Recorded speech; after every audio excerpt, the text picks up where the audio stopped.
Hello guys, it's Steve and this is Thor issue number 6. Hope you guys will like it. So here we go with this review. Overall it's going to be good because this got at least 4 out of 5 and that is pretty much good. So according to the Comic Vine review, this is by Gregg Katzman. So Thor attempts to find out who is now wielding Mjolnir. So the good things about this one is just like the cover implies, this issue is pretty much all about Thor Odinsson's search to figure out who is now wielding the iconic weapon he used for so many years. Fellow readers of Thor, God of Thunder, are probably going to think that the handling of the overall mystery is just spelling out the obvious and presenting no actual surprises, but watching Thor attempt to discover the truth was certainly entertaining. Maybe it's just because I read the scene with ideas that it is Abra's voice in my head, but I really enjoyed Thor's chat with Heimdall.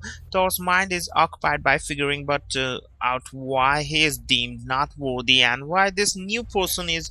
But Heimdall amusingly drops some truth bombs on Thor. He probably could answer Thor's question with no effort, but the point is, there's bigger things Thor should be worried about. His focus really needs to be elsewhere. I mean, there's so many dangerous things brewing in this universe, and he's worried about someone who is clearly being a hero. Come on, man. What is me thinks? This is just Aaron's way of drawing out the mystery. Heimdall could solve the question then and there for them, but still, I like the message here behind the guy choosing not to follow Thor's request, having Thor then went by punching some trolls in the face, which looks awesome, was a pretty funny follow up as well. So there's also an enjoyable amount of comedy later on when Agent Coulson makes a cameo. The sequence with Jane was unexpected and brought a nice amount of hurt to this issue. So much time is spent with Thor attempting to figure out what many of us already know and a look at tension rising elsewhere. So to have a more emotional approach to the investigation was a nice little change of pace. It's funny, it seems like Thor interacting with suspects tends to be the highlight because I also loved his bit with that Sif. In the previous issue also there's an Snapple kind of moment with Freya. It's great and so warranted, and I'm loving the dynamic between Malekith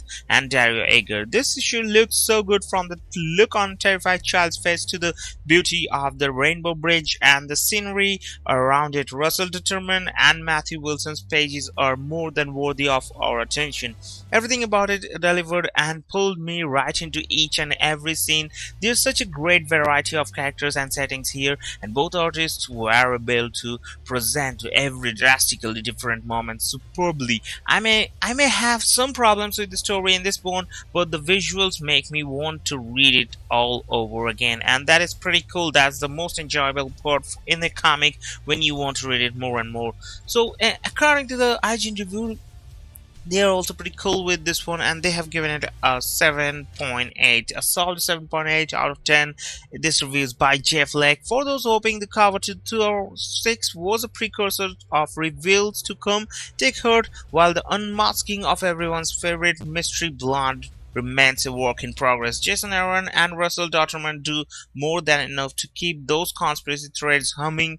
That said, the resulting issue is surprisingly Thor-light, focusing instead on the audition's own gloomy grumblings. Rather than focusing entirely on the events set in motion last issue, Aaron instead takes a roll call of sorts.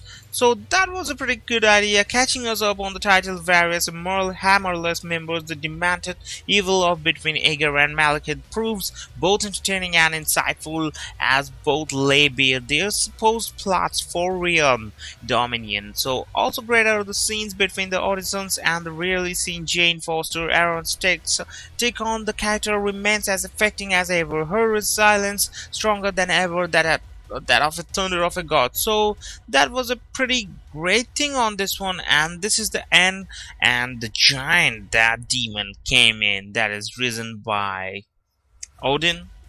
So it was a pretty good idea to given this story a new chance to revive, but still we don't know who is this new Thor, and it's still in work in progress. So hope you guys will like it, and those of you who didn't bought it, just go to the store and buy this book and enjoy the comic book. It is really pretty cool. Don't forget to leave a like. Adios.